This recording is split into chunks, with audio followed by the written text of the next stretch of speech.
મૃત્યુ આવ્યું, ભગવાન શિવજીના માથે હું ચડી ગયો, નક્કી મારો કાળ આવ્યો. પણ આ તો બાબા ભોલેનાથ છે. ભગવાન ભોળાનાથે કહ્યું, અરે ભક્ત, કોઈ મારા પર બિલીપત્ર ચડાવે, કોઈ મારા પર શેરડીનો રસ ચડાવે, કોઈ મારા ઉપર પુષ્પ ચડાવે, તે તો તારી આખે આખી જાત મારા પર ચડાવી દીધી છે. અને પછી તો એ ચોરનું આખું હૃદય પરિવર્તન થઈ ગયું અને પછી એ ભક્તિના માર્ગ તરફ વળી ગયો. જો અજાણતા પણ કરેલી શિવ પૂજા આટલું પણ આપતી હોય તો શિવજીનો જો જાણીને તમે મહિમા ગુણગાન ગાવ તો એનું કેટલું ફળ મળે. નર્મદાજીના કિનારે કેટલા બધા શિવાલય.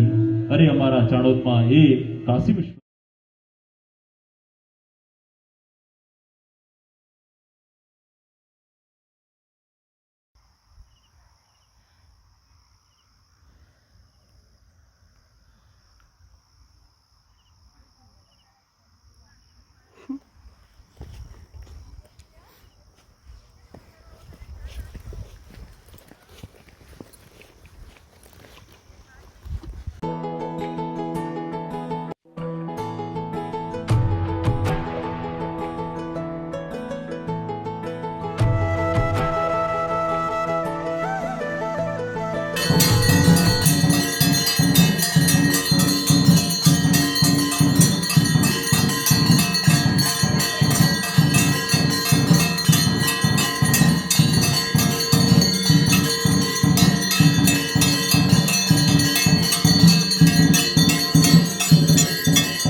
આપણે બીજો